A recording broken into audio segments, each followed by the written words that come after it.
Good evening. मैं सिम्मी सिंह आज के इस सेशन में आप सबका स्वागत करती हूँ। आप सभी जानते होंगे कि IFPH यानी international forum for promoting homeopathy एक ग्लोबल ऑर्गेनाइजेशन है जो कोविड काल से लगातार डेली वेबिनार्स कंडक्ट कर रहा है। इस फोरम का मेन ऑब्जेक्टिव है होम्योपैथी के ऑथेंटिक नॉलेज को सभी तक पहुंचाना और कम्युनिटी में यूनिटी बढ़ाना। चलिए सेशन शुरू करने से पहले 1 मिनट का मौन रखते हैं। धन्यवाद। आज के इस एजुकेशनल वेबिनार में हमारे बीच एक ऐसी विदुषी एवं अनुभवी होम्योपैथिक फिजिशियन एवं एडमिनिस्ट्रेटर की उपस्थिति हमारे लिए अत्यंत गौरव का विषय है, जिन्होंने एजुकेशन, एडमिनिस्ट्रेशन और रेगुलेटरी फील्ड तीनों में अपनी स्ट्रॉन्ग पहचान इस्टेब्लिश की है। हम बात कर रहे हैं डॉक्टर बिथी रॉय की।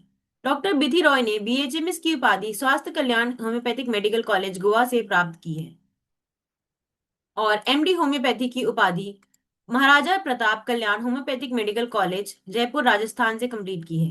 अपने प्रोफेशनल जीवन की शुरुआत उन्होंने एक शिक्षिका के रूप में की, स्वास्थ्य Kalyan homoeopathic medical college Jaipur में तथा ज्योति विद्यापीठ वुमेन्स यूनिवर्सिटी जयपुर में, जहां उन्होंने होम्योपैथिक एजुकेशन के क्षेत्र में विद्यार्थियों को मार्गदर्शन दिया।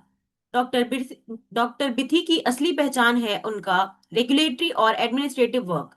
वर्ष 2019 में उन्होंने तत्कालीन सेंट्रल काउंसिल ऑफ होम्योपैथी से जुड़कर रेगुलेटरी और एडमिनिस्ट्रेटिव कार्यों में महत्वपूर्ण भूमिका निभाई। वर्तमान में वे NCH के अंतर्गत board of ethics and registration for homeopathy में सीनियर कंसल्टेंट के रूप में कार्यरत हैं। यह बहुत ही इंपॉर्टेंट पोजीशन है, क्योंकि एथिक्स को मेंटेन करना, रजिस्ट्रेशन प्रोसेस को स्ट्रीमलाइन करना और रेगुलेटरी फ्रेमवर्क को स्ट्रेंथन करना, क्वालिटी होम्योपैथी प्रैक्टिस को इंश्योर करना, ये सब इसी बोर्ड के अंडर आता है। डॉक्टर बिथी रॉय का योगदान विशेष रूप से एथिक्स, रजिस्ट्रेशन, रेगुलेटरी फ्रेमवर्क और क्वालिटी होम्योपैथिक प्रैक्टिस अत्यंत सराहनीय रहा है। उनका एक्सपीरियंस, दृष्टिकोण और एडमिनिस्ट्रेटिव समझ आज के विषय को एक व्यापक और व्यावहारिक आयाम प्रदान करेगा। तो आइए अब हम डॉक्टर बिथी रॉय को वेलकम करते हैं। Ma'am, over to you. नमस्ते। आप सबका आभार। मेरा नाम डॉक्टर बीथी रॉय है और इस वेबिनार के लिए, इस टॉपिक को मुझे आज प्रेजेंट करने देने के लिए IFPH का बहुत बहुत धन्यवाद। और मैं आज एक बहुत ही इम्पॉर्टेंट टॉपिक के ऊपर बात करूंगी, विषय जो कि हमारे एज ए होम्योपैथ सबके लिए बहुत ज़रूरी है कि हम सभी जो है सेंट्रल लेवल पे या फिर बोल दीजिए नेशनल लेवल पे हम लोग अपने आप को दिखा सके, रिकग्नाइज हो सके। इसलिए हमें नेशनल रजिस्टर फॉर होम्योपैथी में अपने आप को दर्ज करना बहुत ज़रूरी हो गया है।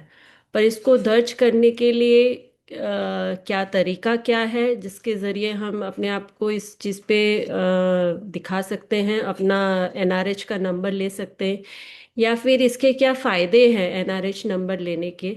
इन सब चीज़ों के ऊपर, इन सब विषयों के ऊपर मैं आज बात करना चाहूँगी। तो मैं आप लोगों को एक PPT पहले शेयर करती हूँ जो दिखाना चाहूँगी, जिसके ज़रिए पहले मैं समझाना चाहूँगी कि NRH क्या है और हमारे रेगुलेटरी प्रोविजंस क्या है जो NCH ने बनाए हैं, जो नियम कानून बनाए हैं वो क्या है, उनके ऊपर पहले बात कर लेंगे। फिर NRH के सर्टिफिकेट कैसे जनरेट करना है उसके ऊपर बात करेंगे। और लास्ट में फिर मैं आप लोगों से कोई भी क्वेरी है, कोई भी जिज्ञासा है, कोई भी प्रश्न है, उसके बारे में फिर मैं बात करना चाहूँगी। तो आई एम जस्ट, मैं 2 मिनट का समय लेना चाहूँगी बस ये PPT शेयर करने के लिए। थोड़ा टेक्निकल प्रॉब्लम आ रहा है मुझे इस चीज़ को करने में। मैं तब तक इन जनरल मैं आप लोगों को बताना चाहूँगी NCH। पहले हमारा जो ये NCH से पहले CCH था, सेंट्रल काउंसिल फॉर होम्योपैथी, और जो कि सभी होम्योपैथी से रिलेटेड जितने भी काम है, कॉलेजेस का है, प्रैक्टिशनर का है, इन सब चीज़ों का, टेक्निकल एजुकेशन, सब चीज़ों के ऊपर काम देखती थी। CCH के डिसॉल्व होने पर NCH आया और NCH 2021 में 5 जुलाई 2021 में जो है इस NCH का गठन हो पाया। मतलब सारे प्रेसिडेंट्स और चेयरमैन वगैरह सब आए और ग्रेजुअली जो है NCH ने अपना काम, कार्यभार चालू किया और धीरे धीरे रेगुलेशंस वगैरह सब चीज़ें लेके आए। क्या अब विजिबल है यस पीपीटी मैम। मैम? हाँ। ओके। विजिबल है, आप इसको फुल स्क्रीन कर दीजिए। Okay okay sure.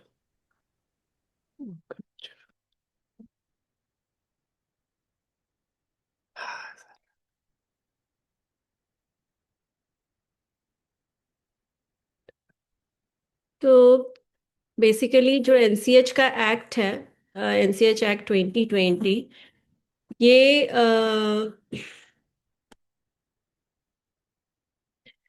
ये जो है इस एक्ट का मेन मोटो क्या है? इस एक्ट का मेन मोटो है कि एक एजुकेशन जो है वो अफोर्डेबल हो सबके लिए, सबको मिल सके, ऐसा एजुकेशन हो।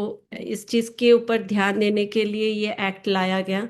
साथ में सबसे मेन जो है, एक वेल एडुकेटेड और वेल इक्विप्ड, मतलब जिसके पास सारी चीज़ों की नॉलेज है, ऐसा एक क्या कहते हैं, प्रैक्टिशनर जो है वो आ सके।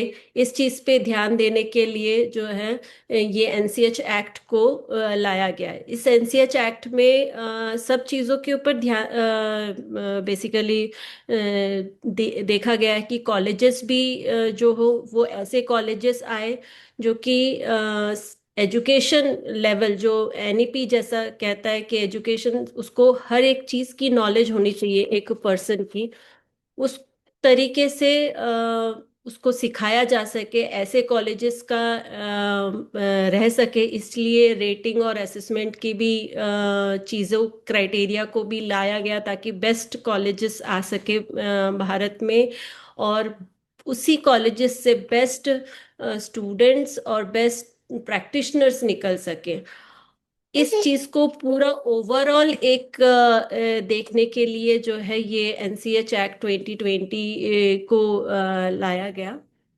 और हमारे एनसीएच एक्ट 2020 के एनसीएच के अंडर में तीन बोर्ड है। Board of ethics and registration for homeopathy है, उसके बाद होम्योपैथी एजुकेशन बोर्ड है, और medical assessment and rating board है।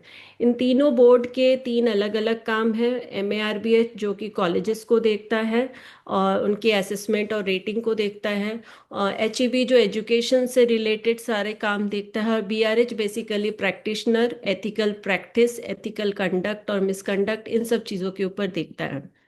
अब बीआरएच के चार मेन काम हैं जिसके ऊपर बीआरएच को काम करना है। ये फोर मेन फंक्शंस जो गवर्नमेंट ऑफ इंडिया ने कह लीजिए या फिर ये एनसीएच एक्ट ने हमें दिया है कि हमें चार मेन चार चीज़ों पे ध्यान देना है। पहला है, हमें एक रजिस्टर ऐसा बनाना है या फिर उसको मेंटेन करना है जिसमें कि सभी प्रैक्टिशनर्स के डिटेल्स हो, अवेलेबल हो। और इस रजिस्टर को कहा गया नेशनल रजिस्टर फॉर होम्योपैथी। दूसरा हमें काम दिया गया कि हम सभी स्टेट काउंसिल के साथ कंटिन्यूस इंटरेक्शन में रहे, ताकि जितने भी स्टेट काउंसिल हैं उनको क्या दिक्कतें आ रही हैं, कुछ प्रॉब्लम है जिनको हम सॉल्व कर सकते हैं एट द सेंट्रल लेवल पे, या सेंट्रल लेवल की हेल्प से, या फिर स्टेट काउंसिल्स को अपने रेगुलेशंस को फॉलो करवाने के लिए, जो स्टेट्स ने बनाए हैं उनको फॉलो कराने के लिए अगर कोई है हेल्प सेंट्रली हो सकता है तो उस चीज़ पर ध्यान देने के लिए जो है स्टेट काउंसिल के साथ हम कंटिन्यूस इंटरेक्शन कर सकते हैं। तो इस चीज़, ये भी हमें काम दिया गया। तीसरा जो एक बहुत ही इम्पॉर्टेंट चीज़ है कि जितने भी प्रोफेशनल कंडक्ट है या फिर मिसकंडक्ट है, इस चीज़ के ऊपर रेगुलेट करने के लिए हम सिर्फ रेगुलेटरी बॉडी है, कोई भी प्रोफेशनल कंडक्शन या फिर उस चीज़ के ऊपर प्रमोट करने के लिए है, या जो भी है इन सब चीज़ों के ऊपर देखने के लिए ही सिर्फ एनसीएच है या बीआरएच है। हम इस पे एक्शन सेकेंडरी लेवल पे ले पाते हैं। प्राइमरी लेवल पे हमेशा स्टेट काउंसिल को ही सारा एक्शन लेना होता है जितने भी प्रोफेशनल कंडक्ट होते हैं। एंड लास्ट एंड फाइनल जो काम दिया गया है बीआरएच को, दैट इज कि हमें कोई भी स्टेट मेडिकल काउंसिल जो भी एक्शन लेता है उससे अगर कोई नाखुश है, तो फिर वो पर्सन जो है एनसीएच के पास आ सकता है या बीआरएच के पास आ सकता है। बीआरएच से भी कोई नाखुश है कि बीआरएच के एक्शन पे भी हमें पसंद नहीं आया, उनका एक्शन नहीं अच्छा लगा, हमें जजमेंट ठीक नहीं लगा, तो वो हायर, उससे higher authority that is the commission, NCH commission जो है उसके ऊपर जा सकते हैं। तो बेसिकली ये चार मेन फंक्शन है बीआरएच के जिसके ऊपर हमें काम करना होता है। अब जो हमारा एनसीएच एक्ट 2020 है, इसके स्पेसिफिकली कुछ सेक्शंस हैं जो कि हमें बीआरएच के लिए दिया गया है, दैट इज सेक्शन 30, 34, 30 से लेके 34 तक, और 50, 50। पर 32 इसमें से स्पेसिफिकली मैं बात करना चाहूँगी, जो आज हमारा टॉपिक है, that is national register for homeopathy.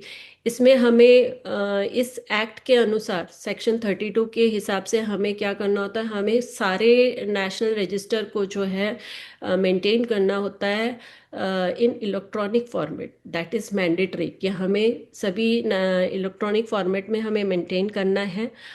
हमें नेशनल रजिस्टर को जो है पब्लिक डोमेन में अवेलेबल रखना है, ताकि पब्लिक, कोई भी लेमैन अगर कभी भी चाहे तो आप एक, हमारा डॉक्टर वाकई में लाइसेंस प्रैक्टिशनर है या नहीं है, उसके एजुकेशन क्वालिफिकेशन सही है या नहीं है, इन सब चीज़ों की जानकारी अगर कोई भी लेमैन, कोई भी आम इंसान जानना चाहे, तो इसलिए इसको पब्लिक डोमेन में रखना भी हमारा काम है।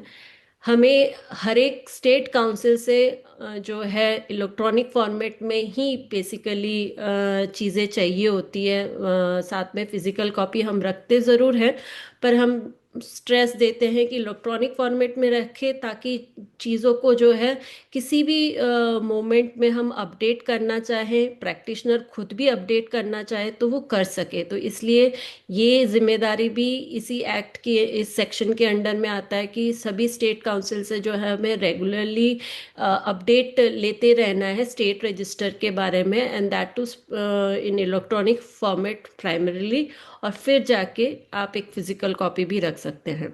और लास्ट जो है electronic synchronization of national register and the state register, ये बहुत इम्पॉर्टेंट इसलिए है, मैं इस पॉइंट को इसलिए मैं कहूँगी ये बहुत इम्पॉर्टेंट है क्योंकि आज हम लोग हमारा एड्रेस चेंज होता है, हमारा फ़ोन नंबर चेंज होता है, ईमेल आईडी चेंज होता है, हमारे नए क्लिनिक्स ऐड होते हैं, हमारी नई डिग्री ऐड होती है, पर इसको अपडेट तो, या तो कई लोग स्टेट में अपडेट नहीं कराते ये सोच के कि बहुत ज़्यादा अपडेशन के लिए पैसा लग जाएगा, या फिर ये सोचते हैं कि अपडेट करा के क्या ही होगा।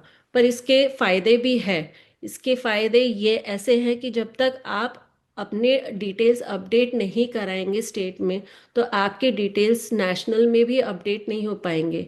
तो कल को अगर किसी को चाहिए कि हाँ मुझे किसी स्पेसिफिक एरिया से कोई स्पेसिफिक डॉक्टर चाहिए जिसकी महारता इतनी हो कि वो 20 साल से प्रैक्टिस कर रहा हो इस जगह पे, या फिर स्पेसिफिक किसी जगह पे वो प्रैक्टिस कर रहा हो, ऐसे सीनियर कंसल्टेंट ही मुझे चाहिए, कि सीनियर डॉक्टर ही चाहिए, तो उसकी जानकारी तब तक नहीं मिल सक पाएगी जब तक आपने स्टेट रजिस्टर में अपडेट नहीं किया। और इसको अपडेट जैसे कर लेंगे तो स्टेट में जैसे अपडेट होता है, ऑटोमेटिकली नेशनल में भी, रजिस्टर में भी अपडेट हो जाता है, उसके लिए अलग से फिर से अपडेट करने की ज़रूरत नहीं पड़ती है। तो इस सिंक्रोनाइजेशन को करने का काम, जिम्मा भी एनसीएच के एक्ट के हिसाब से दिया गया है बीआरएच को, कि इसको करना है, कि ताकि आप किसी भी मोमेंट में जो है स्टेट और नेशनल रजिस्टर हमेशा बराबर में रहे और सेम चीज़ें दिखती रहे दोनों जगह पे। इस चीज़ को करने के लिए हमें जो एनआरएच का एक फॉर्मेट दिया गया है as per to the rule, NCH act के अंडर में एक रूल है, जिस रूल के हिसाब से हमें एक फॉर्मेट है जिसके हिसाब से हमें जो है स्टेट गवर्नमेंट को भी देना होता है डेटा, और इसी फॉर्मेट में जो है हमें मेंटेन भी करके रखना होता है सारे डेटा को, और इसी फॉर्मेट में सभी स्टेट काउंसिल्स को भी अपने डेटा को भी मेंटेन करके रखना होता है। इस फॉर्मेट जो है ये 12 कॉलम का फॉर्मेट है। ये फॉर्मेट पुराने फॉर्मेट से थोड़ा सा डिफरेंट ऐसे है कि इसमें पहले आधार की ऑप्शन नहीं था, कि आधार ज़रूरी था, पर अब आधार नंबर कंपलसरी है। आपका रिसेंट फोटोग्राफ ज़रूरी है, आपका फ़ोन नंबर ज़रूरी है, आपका ईमेल आईडी ज़रूरी है, आप कहाँ पे जॉब करते हैं, या फिर आपकी क्लिनिक है, या फिर आप किसी हॉस्पिटल में जॉब करते हैं, तो उन सब चीज़ों के भी डिटेल्स लिए गए हैं। तो ये सब चीज़ें जो है, ये नई चीज़ें हैं जो कि पहले नहीं थी। जब पहले सीसीएच की जो रजिस्टर, जो नेशनल रजिस्टर हुआ करता था, जिसको कहते थे CRS, central register for homeopathy, उसमें और एनआरएच में डिफरेंस यही है कि देना तो अभी भी स्टेट काउंसिल ही हमें डेटा देगा और हम उसको मेंटेन करेंगे। बस ये सब चीज़ें पहले नहीं थी और ये सब चीज़ें अब ऐड की गई है। और इसका ऐड करने का फायदा ये है कि इससे आपको फ्री फ्री में, मतलब जैसे कह लीजिए कि हम प्रैक्टो लेते हैं, हम प्रैक्टो को, जस्ट डायल प्रैक्टो, ऐसे बहुत सारे डोमेन्स हैं जहाँ पर कि हम अपने आप को दिखाने के लिए जो है पैसे भी देते हैं, कि ताकि जो है हम अपना क्लिनिक का प्रचार कर सकें, हम अपने आप को प्रचार कर सकें।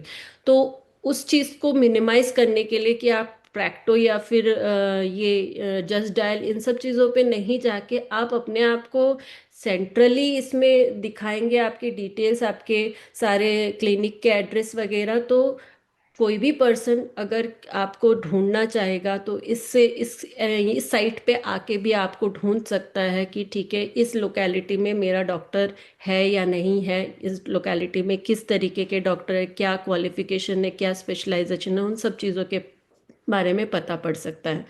तो ये 12 कॉलम का फॉर्मेट है, और इसी फॉर्मेट में अभी सभी स्टेट काउंसिल को भी रखना है, हमें भी रखना है, और यही डेटा जो है आगे जाके नेशनल लेवल पे भी यही डेटा शो भी होता है।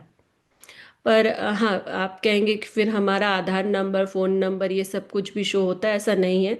हम समझते हैं इस चीज़ को कि आधार नंबर, फ़ोन नंबर, एड्रेस, ये ईमेल एड्रेस, ये सब चीज़ें जो है सेंसिटिव मैटर है, इन सब चीज़ों को शो नहीं किया जाता है। तो सिर्फ आपका नाम, आपके क्लिनिक का एड्रेस, आपका डिग्री, आपके फादर्स नेम, ये सब चीज़ें दिखाई देती है, ताकि आपको कोई अगर सर्च करना चाहे तो इतनी सी चीज़ों से जो है सर्च कर सकते हैं। आपका फोटो शो होता है।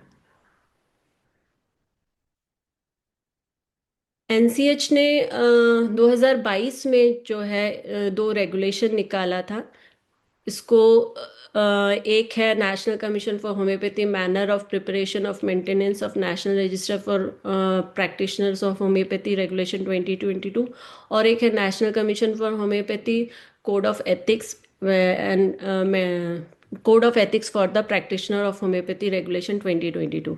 ये दोनों रेगुलेशन 2022, 14 दिसंबर 2022 को पब्लिश हो, गेजेट हो गया था। और इन दोनों रेगुलेशन में कुछ पर्टिकुलर रेगुलेशन के पॉइंट्स के ऊपर मैं बात करूंगी, जो कि एनआरएच से रिलेटेड है, नेशनल रजिस्टर फॉर होम्योपैथी से रिलेटेड है। रेगुलेशन नंबर 3, जो कि बताता है कि स्टेट काउंसिल्स को ही सारे मेडिकल प्रैक्टिशनर्स के जो डिटेल्स है उसको देना है, या फिर प्रैक्टिशनर खुद भी अपने डिटेल्स भेज सकता है। पर उसके लिए जो है एक दूसरा पोर्टल है, जिसके बारे में मैं आगे बताऊंगी। पर मेनली ये काम स्टेट काउंसिल का है, स्टेट होम्योपैथिक काउंसिल्स का है, बोर्ड्स का है, जो कि प्रैक्टिशनर्स का डिटेल इन 12 कॉलम में फिल करके देगा, जिसको कि हम लेंगे और अपलोड करते हैं, एनआरएच नंबर जनरेट करते हैं। कोई भी डायरेक्ट रजिस्ट्रेशन, पहले हुआ करता था कि सीसीएच पहले एक डायरेक्ट रजिस्ट्रेशन नंबर दिया करती थी, अब वो प्रोविजन नहीं है। एनसीएच कोई भी डायरेक्ट रजिस्ट्रेशन नहीं देती है, डायरेक्ट रजिस्ट्रेशन बोल के कुछ भी नहीं है। पर हाँ, हम रजिस्ट्रेशन करते हैं, बीइंग एज ए एनसीएच हम रजिस्ट्रेशन करते हैं, पर वो किनका करते हैं? वो उन लोगों का, उन प्रैक्टिशनर का करते हैं जो कि किसी ऐसे स्टेट से हैं जहाँ पर कि कोई स्टेट काउंसिल नहीं है। जैसे कि फॉर एग्जांपल मैं बात करूँ तो दमन दीव हो गया, आपका सिक्किम हो गया, आपका अंडमान निकोबार हो गया, मिजोरम हो गया, ये कुछ कुछ लद्दाख हो गया, ये कुछ ऐसे स्टेट्स हैं जहाँ पर कि कोई स्टेट काउंसिल नहीं है। जो कि होम्योपैथ्स वहाँ पे जाके अपने आप को रजिस्टर करें। तो यहाँ के जो प्रैक्टिशनर है वो लोग सीधे डायरेक्टली एनसीएच से जो है रजिस्ट्रेशन नंबर लेते हैं, जिनको हम मेंटेन करते हैं। और उनको हम तब तक मेंटेन करेंगे जब तक कि वहाँ पे कोई रजिस्टर काउंसिल नहीं बन जाता है। एक बार वहाँ पे काउंसिल बनना शुरू हो जाएगा तो उनके प्रैक्टिशनर्स की डिटेल हम अपने तरफ से उनको वापस कर देंगे।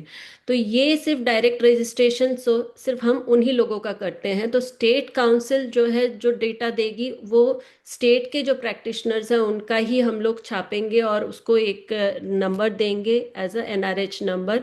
और जो हम लोग मेंटेन करते हैं वो भी हम लोग डालते हैं फॉर एनआरएच नंबर फॉर दो स्टेट्स। उसके बाद है रेगुलेशन नंबर 8। ये रेगुलेशन नंबर 8 बहुत ही इम्पोर्टेंट रेगुलेशन है, जिसके बारे में सभी प्रैक्टिशनर को जानना बहुत ज़रूरी है। उसका कारण ये है कि ये वो रेगुलेशन है जिससे कि आपको पावर दिया जाता है कि आप दूसरे स्टेट में जो है जाके प्रैक्टिस कर सकते हैं। आपको उसके लिए दूसरे स्टेट में जाके फिर से रजिस्ट्रेशन लेने की ज़रूरत नहीं है, क्योंकि हम वन नेशन वन रजिस्ट्रेशन के पॉलिसी को फॉलो करते हैं। और पर इस रजिस्ट्रेशन को लेने मतलब वहाँ पे दूसरे स्टेट में जाके प्रैक्टिस करने के लिए कुछ चीज़ें आपको करनी पड़ेंगी।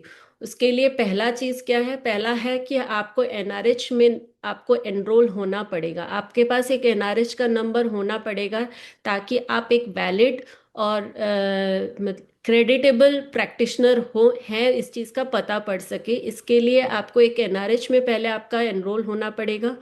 दूसरा, आपको उस स्टेट काउंसिल से परमिशन लेनी पड़ेगी जिस स्टेट में जाके आप प्रैक्टिस करना चाहते हैं। तो आप अपना बेसिक वाला रजिस्ट्रेशन नंबर तो हटाने की ज़रूरत नहीं है, पर दूसरे स्टेट काउंसिल में जाके आपको परमिशन ज़रूर लेने की ज़रूरत है। इन द फॉर्म 5, एक फॉर्म 5 है जिसके ज़रिए आपको अप्लाई करना है उस स्टेट काउंसिल में। और जिसके पर्टिकुलर्स जो है वो स्टेट काउंसिल आपका वेरीफाई करेगी आपके बेसिक स्टेट काउंसिल से। उसके बाद जो है वो आपको एक नंबर देगी, आप बोल सकते हैं उसको एक टेम्परेरी नंबर। उस टेम्परेरी नंबर के ज़रिए जो है आप उस स्टेट में प्रैक्टिस कर पाएंगे। फॉर एग्जांपल मैं आपको अगर ये कहूँ कि बिहार और झारखंड की बात करें, ये बहुत ही पहले एक ही स्टेट हुआ करती थी, तो अब जो है अलग है। तो जिसके वजह से कई झारखंड के प्रैक्टिशनर जो चूंकि साइड बाय साइड में है, तो झारखंड के प्रैक्टिशनर बिहार में प्रैक्टिस करते हैं, बिहार के प्रैक्टिशनर बंगाल में करते हैं, बंगाल के प्रैक्टिशनर भी बिहार में करते हैं, बिहार के प्रैक्टिशनर भी झारखंड में करते हैं। तो ये जो बॉर्डर एरिया में रहने वाले प्रैक्टिशनर है वो क्या कर सकते हैं? वो ये कर सकते हैं, अपना जो बेसिक रजिस्ट्रेशन नंबर है, सपोज कीजिए वो बेसिकली हैं बिहार में रह रहे हैं, पर वो वेस्ट बंगाल में या झारखंड में जाके भी प्रैक्टिस करते हैं हफ्ते में किसी भी दिन जाके। तो उनको ये करना है, अपना बिहार वाला तो रखे रखना है, उसको कैंसिल नहीं करवाना है। पर वेस्ट बंगाल में जाके या झारखंड में जाके फॉर्म नंबर 5 के ज़रिए अप्लाई करना है कि हमें यहाँ पे परमिशन दिया जाए कि हम यहाँ पे प्रैक्टिस कर सके। बिहार और झारखंड स्टेट काउंसिल आपके डिटेल्स को देख के आप बिहार स्टेट काउंसिल से जो है आपकी सारी डिटेल्स वेरीफाई करेंगी। एक बार वेरीफाई हो जाने पर जो है आपको वेस्ट बंगाल स्टेट काउंसिल और झारखंड स्टेट काउंसिल जिसमें भी आप अप्लाई कर रहे हैं वो लोग आपको परमिशन दे सकते हैं कि आप यहाँ पे प्रैक्टिस कर सकते हैं।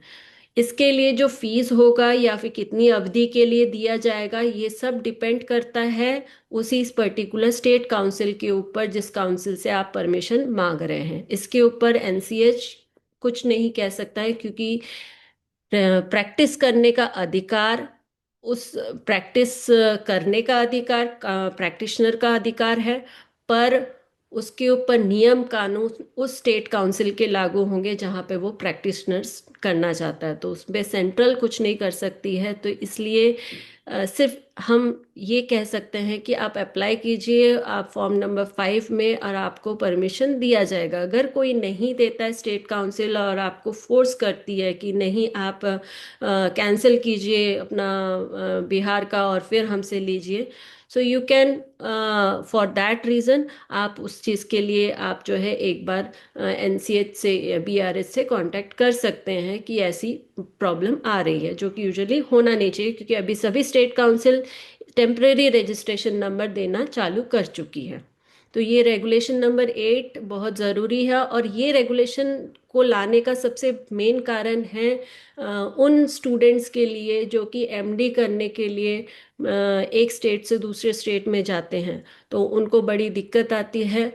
और उन प्रैक्टिशनर के लिए जो कि बॉर्डर के एरिया में रहते हैं और वो दोनों ही जगहों पे प्रैक्टिस करते हैं, तो इन प्रैक्टिस को इस प्रॉब्लम को सॉल्व आउट करने के लिए कि ये ताकि ना हो, इसलिए ये रेगुलेशन को लाया गया।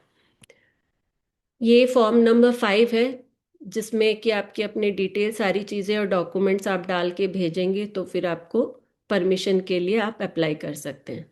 अब रेगुलेशन नंबर 9, जो कि एक इम्पॉर्टेंट रेगुलेशन है, जिसके ऊपर की प्रैक्टिशनर्स ध्यान नहीं देते हैं, और ये बहुत ज़रूरी है। ये है अपडेटिंग द डिटेल्स। आपको अपडेट करने पड़ेंगे अपने डिटेल स्टेट और नेशनल रजिस्टर पे। अगर आप मैंडेटरी है, इस डिटेल्स को आपको अपडेट करनी है हर 5 साल में। तो अगर हम ये कहें कि मैंने तो पहले बोला था कि आपने स्टेट में अगर कर लिया तो नेशनल में करने की क्या ज़रूरत है, सही बात है। सिंक्रोनाइजेशन एक बार अगर हो जाता है तो फिर स्टेट में हो जाने पर नेशनल में करने की ज़रूरत नहीं पड़ेगी, कि वो ऑटोमेटिकली जो है स्टेट से नेशनल पे शो होना चालू हो जाएगा। पर अगर आपने स्टेट में ही नहीं किया तो नेशनल में नहीं होगा, फिर आपको दोनों जगह पे करना ज़रूरी हो जाएगा, क्योंकि अगर आपने स्टेट में नहीं किया तो नेशनल भी चला जा सकता है। तो नेशनल में और स्टेट में दोनों में आपको अपडेट करना बहुत ज़रूरी हो जाता है। अगर सिंक्रोनाइजेशन एक बार हो जाता है तो फिर कोई इस चीज़ में कोई प्रॉब्लम नहीं है, आप स्टेट में कर लेंगे तो नेशनल में हो जाएगा। पर अगर आप ये सोचें कि मैं नेशनल में कर लूँ और स्टेट में दिखेगा, ऐसा नहीं हो सकता है। हर एक चीज़ स्टेट के थ्रू से ही आना पड़ेगा। स्टेट जब तक हमें उस चीज़ को अप्रूव नहीं करके देगा तो हम लोग नेशनल में उस चीज़ को अपडेट नहीं कर सकते हैं। हम ये कहें कि अगर हर 5 साल में अगर हमने मैंडेटरी इस अब चीज़ को अपडेट नहीं किया तो क्या हो सकता है। तो 6 महीने तक तो आपकी चीज़ें रोक ली जाएंगी कि ठीक है, आप प्रैक्टिस नहीं कर सकते हैं। एक बार वो डेट ख़त्म हो जाने के बाद आप प्रैक्टिस नहीं कर पाएंगे 6 महीने तक, और 6 महीने से 2 साल तक जो है आपको चीज आपकी रजिस्ट्रेशन लाइसेंस को जो है सस्पेंशन में रखा जा सकता है, कि ठीक है, आपकी एम्प्लॉयमेंट जो है उस चीज़ को चली जा सकती है। और 2 साल के बाद आपको फिर से वही प्रोसेस करना पड़ेगा, जो कि है फिर से आप अप्लाई कीजिए, आपकी सभी डिटेल्स आपकी वेरीफाई होंगी, उसके बाद जाके फिर से एक नया रजिस्ट्रेशन नंबर मिलेगा। तो कई बार ऐसे देखा गया है, प्रैक्टिशनर को पता ही नहीं है, 5-5 साल निकल गए हैं, कई बार तो 10 साल निकल गए हैं, कोई अपडेट नहीं है।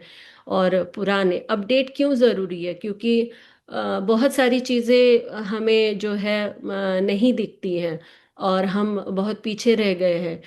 फोटोग्राफ बहुत पुरानी हो जाती है, कई बार तो कई लोग अपने दादाजी के रजिस्ट्रेशन नंबर पे भी अपना प्रैक्टिस कर रहे हैं, ऐसा भी देखा गया है। तो जब तक चीज़ें अपडेट नहीं होंगी तो ऐसा ही होता रहेगा कि हम किसी रिलेटिव के रजिस्ट्रेशन नंबर पे हम अपना प्रैक्टिस कर रहे हैं।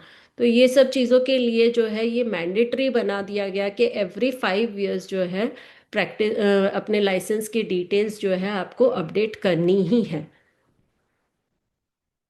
अब अगर हम कहें कि ये सब काम तो यूजुअली स्टेट काउंसिल का काम है कि आपकी डिटेल्स अपडेट कर होना, और डिटेल्स को अपडेट हो जाने के बाद नेशनल पे भेजना, ये सब काम जो है प्रैक्टिस स्टेट काउंसिल का काम है। पर अगर स्टेट काउंसिल नहीं कर रही है, या फिर स्टेट काउंसिल के पास सोर्सेस नहीं है, कुछ प्रॉब्लम है, तो क्या कर सकते हैं। तो उसके लिए जो है मिनिस्ट्री ऑफ आयुष ने एक हमें सॉफ्टवेयर दिया, that is Ayush grid portal. इसका ये वेबसाइट लिंक है, आप ये देख सकते हैं, https://elms.ayush.gov.in।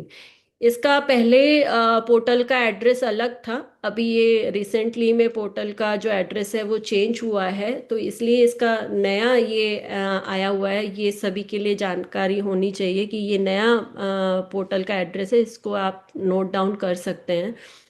इस पोर्टल के जरिए जो है, ये एक ऐसा पोर्टल है जिसमें कि तीनों चीज़ें, एजुकेशन से रिलेटेड चीज़ें, सभी स्टूडेंट्स एनरोल्ड है इस पोर्टल में, सभी कॉलेजेस एनरोल्ड है इस पोर्टल में, और सभी प्रैक्टिशनर एनरोल्ड है इस पोर्टल में। ये एक ऐसा पोर्टल है जिसमें कि एक बच्चा जब किसी कॉलेज में एंटर होता है तो 12th पास होने के बाद ही उसके सून उसके 10th 12th के सर्टिफिकेट जो है वो सब कुछ इसमें आ जाते हैं इस पोर्टल में। वो कॉलेज में जाता है, कॉलेज में जाने के बाद उसकी सारी फर्स्ट ईयर से लेके second year, third year, final year तक सभी मार्कशीट्स इस पोर्टल में अपलोड होती हैं। उसके बाद यूनिवर्सिटीज़ भी इस पोर्टल के ज़रिए जुड़ी हुई है, तो जिसके वजह से यूनिवर्सिटीज़ का जो वेरिफिकेशन होना होता है वो भी इसी पोर्टल के ज़रिए होता है। एक बार इंटर्नशिप सर्टिफिकेट जनरेट हो जाता है तो उसके बाद फिर जो फाइनल रजिस्ट्रेशन नंबर है या फिर प्रोविजनल रजिस्ट्रेशन नंबर है वो भी इसी पोर्टल के ज़रिए जो है हम कर सकते हैं। तो इसलिए शुरुआत से लेके अंत तक जो है, एक बच्चा जैसे आता है किसी कॉलेज में और एक प्रैक्टिशनर बन के निकलता है, तो वो सारा कुछ उसका लाइफ साइकिल जो है इस पोर्टल में उसमें पॉसिबल है कि हम दिखा सकते हैं। तो इसलिए एक सिंगल ऐसा पोर्टल है जिसमें कि हर एक चीज़ आपको दिखने को मिलेगी। This is a single platform जिसमें कि student starting from its course beginning becoming a registered practitioner can be monitored. इसको मेंटेन करना और मॉनिटर करना, ये सब चीज़ें पॉसिबल हो पाएगी इस पोर्टल के जरिए। ये पोर्टल आप जब खोलेंगे तो कुछ इस तरीके से दिखेगा। आयुष ग्रिड पोर्टल जो है, आप इसमें साइन अप में जाएंगे तो ये आप देख सकते हैं एक्सट्रीम राइट कॉर्नर में जो है एक साइन इन और साइन अप के दो टैब है। तो इसमें आपको साइन अप आप जाएंगे तो इसमें चार पांच चीज़ें दिखेंगी। एक enrolment, NRH existing practitioner, new practitioner, NRH certificate for practitioner, student, UG oblique PG, teacher NTT, teacher NTT. हमें बाकी सब चीज़ों से मतलब नहीं है, हमें सिर्फ मतलब है तीन चीज़ों से, that is the enrolment. NRH existing practitioner से हमें मतलब है, न्यू प्रैक्टिशनर से मतलब है, एनआरएच सर्टिफिकेट फॉर प्रैक्टिशनर से मतलब है।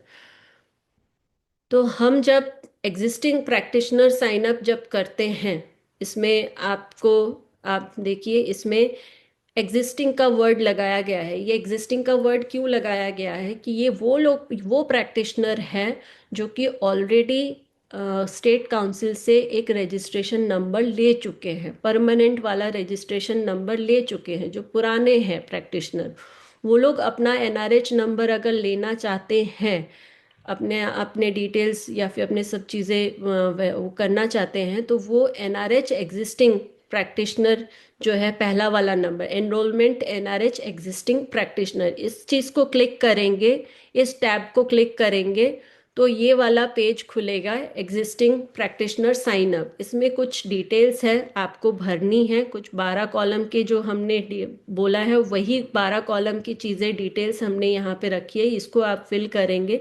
ये आप फिल करेंगे, ये आप सबमिट करेंगे। सबमिट करते साथ ही आपके जो ईमेल आईडी आपने इसमें दे रखा है, इसी ईमेल आईडी में आपके पास मैसेज भी जाएगा कि आपने सक्सेसफुली सबमिट कर दिया है। साथ में जैसे जैसे आपका जो डिटेल्स है, ये स्टेट काउंसिल पहले वेरीफाई कर लेगा, और स्टेट काउंसिल वेरीफाई करने के बाद अप्रूव जैसे करता है वो नेशनल एनसीएच के पास आता है।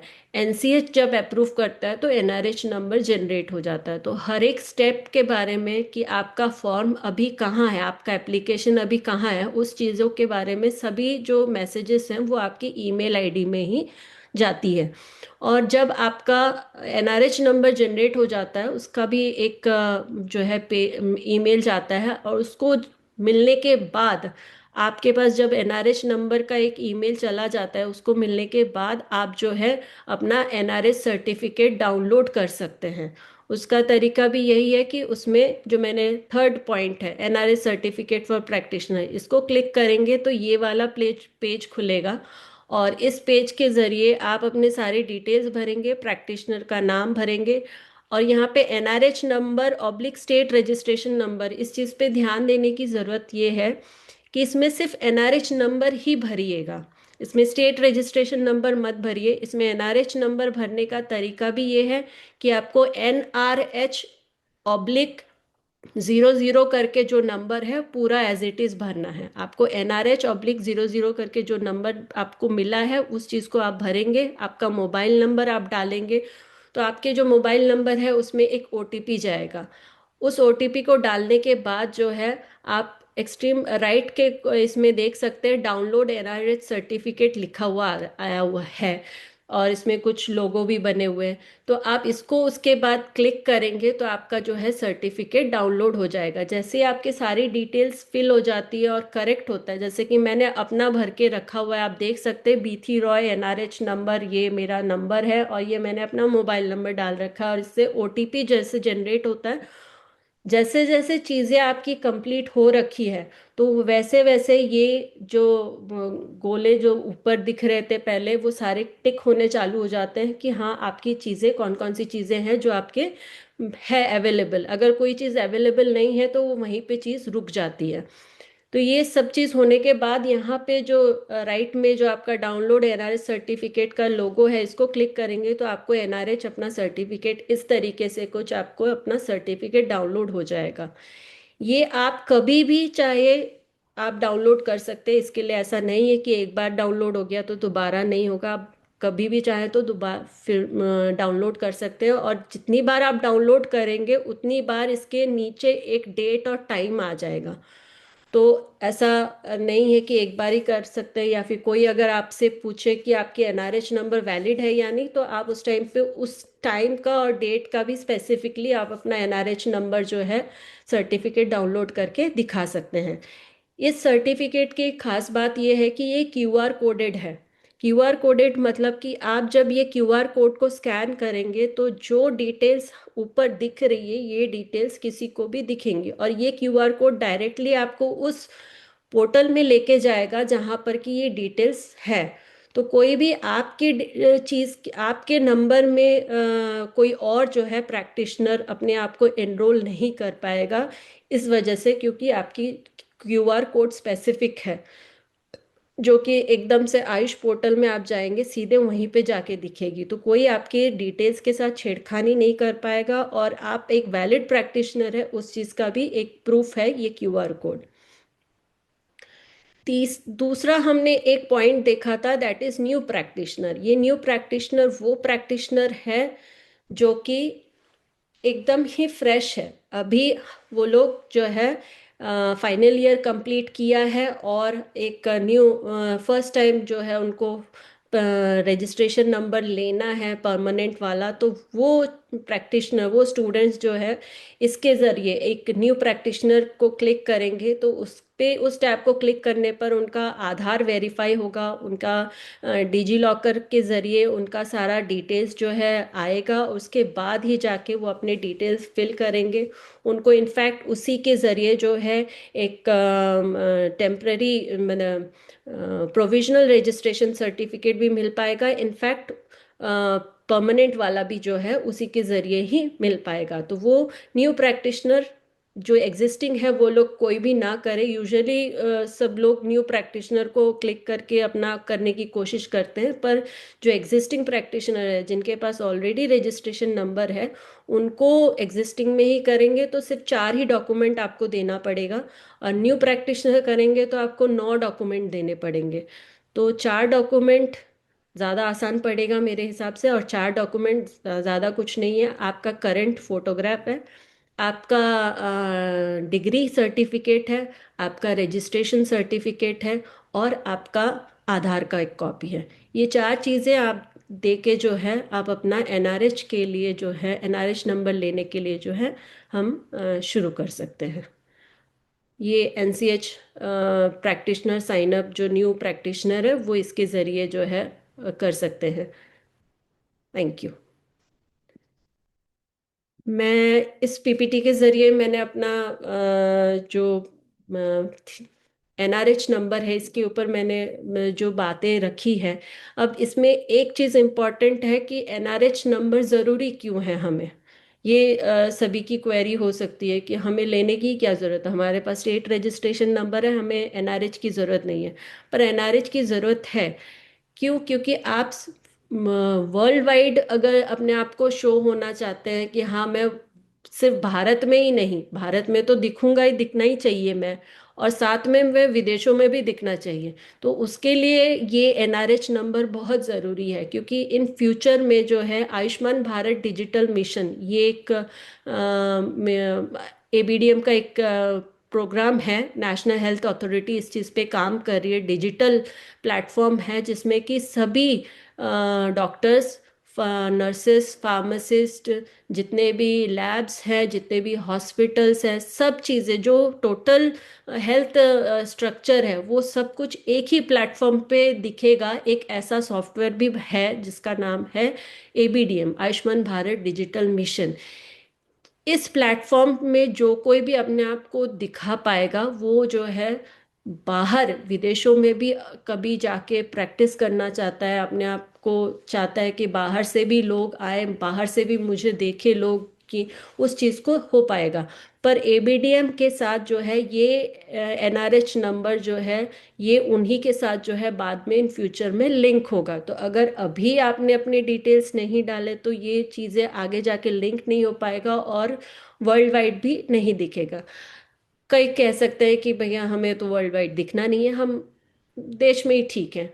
देश में भी आपकी डिटेल्स को जो है वेरीफाई होना चाहिए कि हाँ आप सब जगह दिखने चाहिए। जियो लोकेशन करने की बात इस पोर्टल को भी फ्यूचर में जो है जियो लोकेशन में डाला जा रहा है, जिससे क्या है कि आपके एरिया में कितने डॉक्टर हैं, क्या क्वालिफिकेशन है, उनके क्या प्रैक्टिसिंग कितने साल है, ये सब चीज़ों के बारे में डिटेल्स जो है वो भी इसमें फीचर्स धीरे धीरे डेवलप हो रही है। तो आप देश में भी रह के भी आप अपने आप को अगर दिखाना चाहते हैं, एक प्रोपागेंडा करना चाहते हैं कि इस एरिया में कितने डॉक्टर्स हैं या मैं हूँ इस जगह पे, तो वो चीज़ भी इसी पोर्टल के ज़रिए हो सकता है।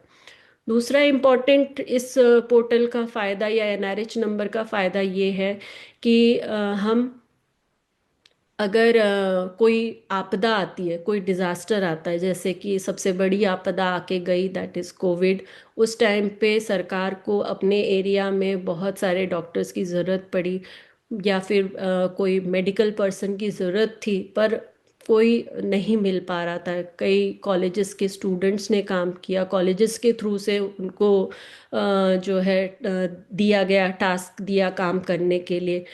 कुछ डॉक्टर्स जो है अपने तरफ से वॉलंटरी काम किया, पर सरकार ने कई डॉक्टर्स की ज़रूरत थी, नहीं मिल पाए, तो वो लोकेट नहीं कर पाई। वो लोकेट इसीलिए नहीं कर पाई क्योंकि हमारे पास जो है अपडेटेड डेटा नहीं है। तो इसलिए हमें अपने आप को दिखाने की भी ज़रूरत है नेशनल लेवल पे कि नॉट ओनली एलोपैथ, होम्योपैथ भी है। कोई भी डिजास्टर हो, कोई भी हेल्थ से रिलेटेड टास्क फोर्स की ज़रूरत पड़े, तो उस चीज़ के लिए जो है होम्योपैथ्स भी कंधे से कंधा मिला के काम कर सकती है। तो वो चीज़ें तभी पॉसिबल है जब हम हमारी डिटेल्स को अपडेट करके रखें, और हम वाकई में एक लीगल डॉक्टर है या नहीं है, उस चीज़ का भी वेरिफिकेशन ये होता है कि अगर एक आपके पास एनआरएच नंबर है, दैट मीन्स आप टोटली वेरीफाइड है, स्टेट काउंसिल से वेरीफाइड है, central council, central national council, national commission से वेरीफाइड है, तो you are a valid doctor, आपके सारे डिटेल्स जो है क्रेडिटेबल है। तो इसलिए जो है आपके एनआरएच नंबर जो है आपको हेल्प करती है। तो ये सब फायदे जो है ये एनआरएच नंबर, एनआरएच से, एनआरएच के ज़रिए पॉसिबल है। और इसको लेना बहुत ही आसान है। जो मैंने बताया कि अगर कोई स्टेट काउंसिल के थ्रू करना चाहे तो कर सकता है, नहीं कर पा रहे तो वो अपने आप से जो है इस पोर्टल के ज़रिए भी कर सकता है। Thank you. आगे मैं कोई क्वेश्चंस, किसी का कोई डाउट है तो मैं उस चीज़ के ऊपर बात करना चाहूँगी, किसी का अगर कोई क्वेरी है तो पूछ सकते हैं। Thank you ma'am for a very wonderful session, this was a very informative session. और किसी के कोई डाउट्स हैं तो आप लोग प्लीज चैट बॉक्स में पूछ सकते हैं। कोई डाउट नहीं है मैम, आप अपनी तरफ से और कुछ ऐड ऑन करना चाहेंगे तो। एड ऑन मैं इतना ही कहूँगी कि हमारे पास बिहार से बहुत कम प्रैक्टिशनर के डिटेल्स हैं। अ, हमें हम सिर्फ रिक्वेस्ट कर सकते हैं कि ज़्यादा से ज़्यादा प्रैक्टिशनर अपने डिटेल्स जो है अपडेट करें। नहीं हो पाता है तो फिर आयुष ग्रिड पोर्टल के थ्रू करें। अगर फिर भी नहीं हो पाता है तो दे कैन ऑब्वियसली आप लोग कॉल कर सकते हैं, आप लोग ईमेल भेज सकते हैं। BRH BERH-NCH@gov.in है। ये मैं यहाँ पे हमारे BRH का ईमेल आईडी मैं डाल के दे देती हूँ। अगर किसी को कोई प्रॉब्लम हो रही है रिगार्डिंग NRH सर्टिफिकेट नहीं मिल पा रहा है या फिर हम नहीं कर पा रहे हैं तो हमें गाइडेंस चाहिए, तो हम उस चीज़ के लिए भी जो है BRH हमेशा तत्पर है इस चीज़ को काम करने के लिए। मेरे पास शायद 2 क्वेश्चन आए हैं। सेकंड।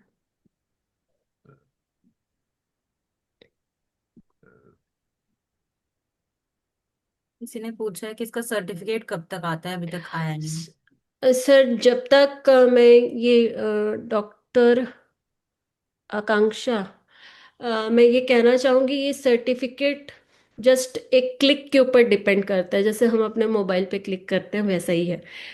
आपके डिटेल्स जैसे जैसे चीज़ें वेरीफाई होती है, अ, अगर हमने खुद से अपलोड किया है आयुष ग्रिड पोर्टल में, तो आयुष ग्रिड पोर्टल में आपके डिटेल्स जैसे शो होके स्टेट काउंसिल के पास जाता है। स्टेट काउंसिल उसको अप्रूव करता है आपके डिटेल्स को देख के। वो अप्रूव करती है तो वो NCH के पास आती है। NCH आपके डिटेल्स को मिलते साथ ही सिर्फ एक वेट करती है हार्ड कॉपी का स्टेट काउंसिल के से। उसका कारण है क्योंकि थोड़ा से लूप होल्स हो सकते हैं। इस लूप होल से बचने के लिए जो हम जो है NCH जो है हमेशा एक हार्ड कॉपी के लिए वेट करती है।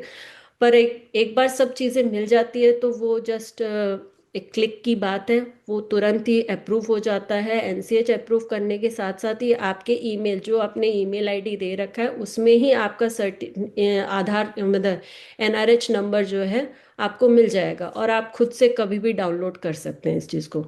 तो ये हिसाब से तो एक क्लिक अवे ही है, एक क्लिक से सारा काम हो सकता है। पर ये टाइम कंज्यूमिंग इस पे लगता है कि कौन कब इसको अप्रूव करता है।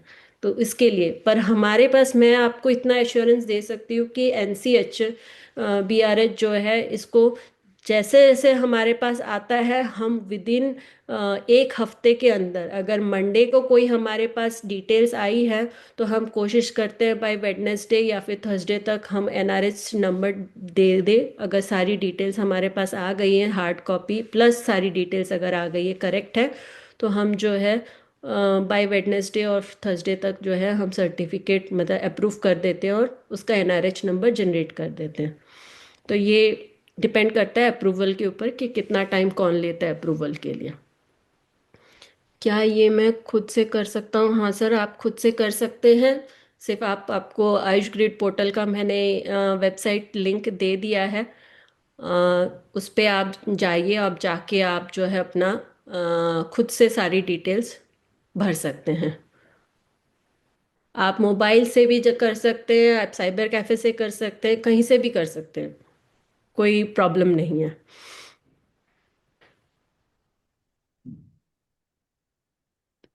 मैं आपके पास ही हार्ड कॉपी भेज सकूं? नहीं, हम लोग हार्ड कॉपी नहीं लेते सर। मैंने यही बताया ना कि प्रोसीजर यही है। स्टेट काउंसिल जब तक अप्रूव नहीं करती है हम उसको NRH नंबर नहीं दे सकते हैं। हमें नहीं पता कि वो स्टेट काउंसिल में उसकी डिटेल्स वेरीफाई। अब आपने हमें आधार नंबर दे दिया पर हम आधार नंबर लेके हम अपडेट नहीं कर सकते ना, क्योंकि आपके डिटेल्स जो है स्टेट काउंसिल में अपडेटेड नहीं है। जब तक स्टेट काउंसिल में अपडेट नहीं होगा तब तक नेशनल में अपडेट नहीं हो सकेगा। हम सोचे कि हम नेशनल में पहले अपडेट कर ले और फिर बाद में स्टेट काउंसिल में हो, ऐसा नहीं पॉसिबल है। हमेशा स्टेट काउंसिल पहले करेगा उसके बाद ही जाके नेशनल करेगा। और दूसरा, हमें ये भी नहीं पता कि जो प्रैक्टिशनर ने भेजा है वो ओरिजिनल डॉक्यूमेंट है भी या नहीं है, क्योंकि बहुत फेक डॉक्यूमेंट्स होते हैं। तो जिस वजह से जब तक स्टेट काउंसिल उस चीज़ को अप्रूव करके नहीं देगा तो नेशनल पे कोई काम नहीं करेगा। इसलिए हम लोग एनसीएच कभी भी कोई हार्ड कॉपी नहीं लेती है एनआरएच नंबर जनरेट करने के लिए। एनआरएच नंबर जनरेट करने के लिए ma'am Anil Kumar Yadav ji, एनआरएच number generate करने के लिए कोई फी नहीं है। एनसीएच बीआरएच कोई फीस नहीं लेती है।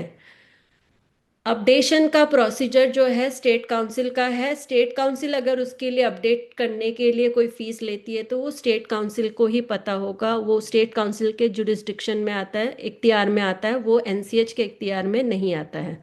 तो सिर्फ एनआरएच नंबर हम जनरेट करते हैं पर उसके लिए कोई फीस नहीं लेते हैं। और डॉक्टर राम परेश प्रवेश डॉक्टर राम प्रवेश शाह सर, हाँ जी हाँ। सर, आप बोल हाँ, सकते हैं। Thank you Simi Singh and congratulation thank doctor you sir. Vidhi Bithi Rai Roy. Madam. हाँ, बहुत अच्छा, बहुत जो है नॉलेजेबल जानकारी प्राप्त हुआ। और मैंने जो है 2 महीना पहले पूरा फॉर्म भर के स्टेट में दिया है। पूरा फोटो के साथ सब चीज दे दिए हैं, सब आधार कार्ड सब दे दिए हैं। तो क्या हुआ, एनसीआरएच में भेज देगा? नहीं नहीं सर, हाँ, मैं कह रही हूँ हम हाँ। एनसीएच जो है डायरेक्टली कोई हार्ड कॉपी लेती नहीं है, और हार्ड कॉपी के बेसिस पे नहीं नहीं, एनआर।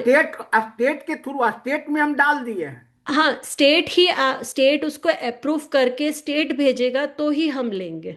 हाँ, तो स्टेट में हम डाल दिए हैं 2 महीना पहले सब हाँ, कुछ। तो स्टेट अगर आपकी डिटेल्स भेज देगी तो हम हाँ, उसको ले लेंगे, पर भेजना स्टेट को ही है। हाँ, हाँ, अच्छा, तो हम स्टेट से बात करके अब भिजवाते हैं ना। हाँ हाँ। हाँ, जी। ठीक है, थैंक यू, बहुत ओके। अच्छा। Okay, thank you. धन्यवाद। अभी 5 मिनट और है हमारे पास, और किसी के पास अगर कोई क्वेरी है, कोई डाउट है तो आप पूछ सकते हैं।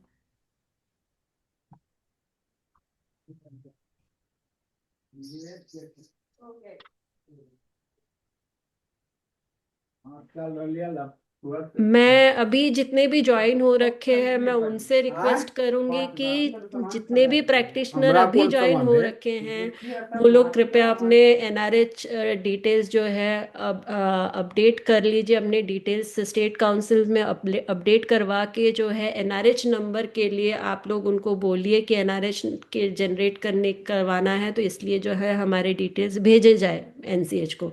तो एटलीस्ट जितने अभी है इतने तो एटलीस्ट हो जाए, इतना ही मैं रिक्वेस्ट कर सकती हूँ।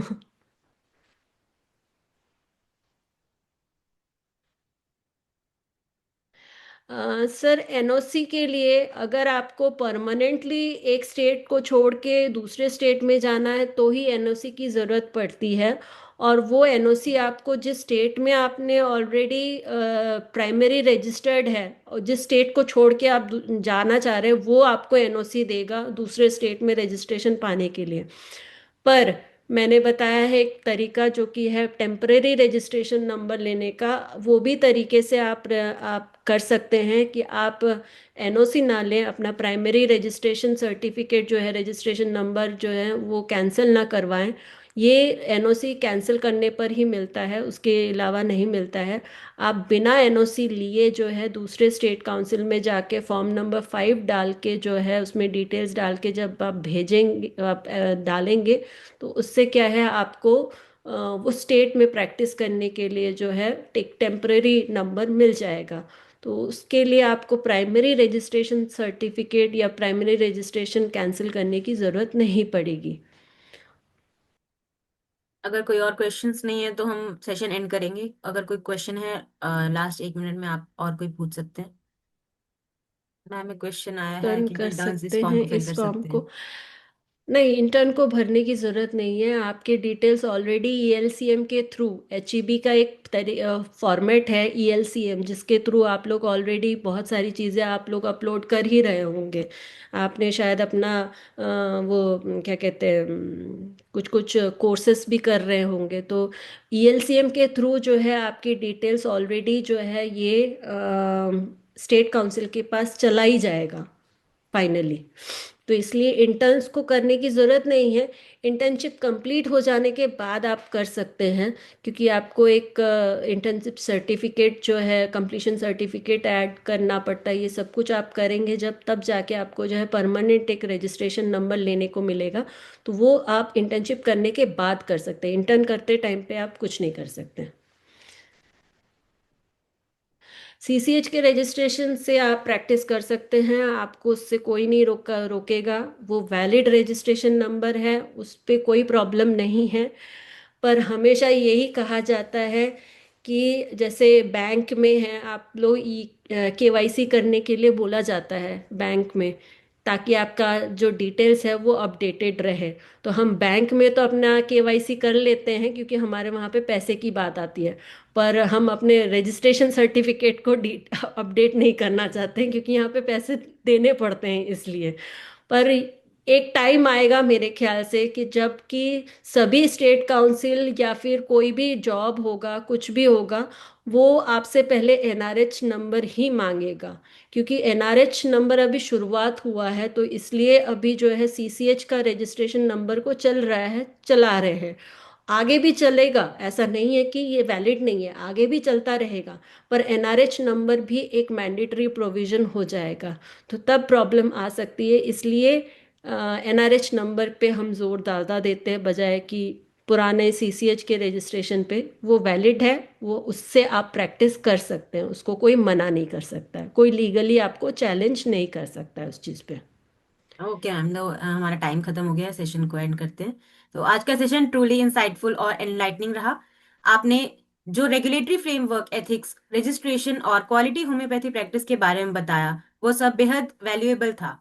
आपका थैंक एडमिनिस्ट्रेटिव यू। और रेगुलेटरी एक्सपीरियंस आज क्लियरली रिफ्लेक्ट हुआ। आपने जिस तरह से कॉम्प्लेक्स रेगुलेटरी टॉपिक्स को सिंपल और प्रैक्टिकल बनाकर एक्सप्लेन किया, that was really commendable. Teaching, administration और रेगुलेशन तीनों फील्ड्स में आपका एक्सपीरियंस ने आज के सेशन को बहुत कॉम्प्रिहेंसिव बना दिया। Thank you ma'am for sharing your valuable knowledge, insights और administrative expertise with us. Thank you to all the participants जिन्होंने आज का सेशन अटेंड किया। आईएफपीएच को भी थैंक यू इस प्लेटफॉर्म थैंक के यू। लिए। कल फिर या। मिलेंगे एक नए सेशन के साथ। Thank you, thank you. everyone. Have a thank you. wonderful या। evening. नमस्ते। English team, Dr. Rajni, you can take over the Thank session. you, Dr. Simi. Thank you, Hindi team. Now we are moving to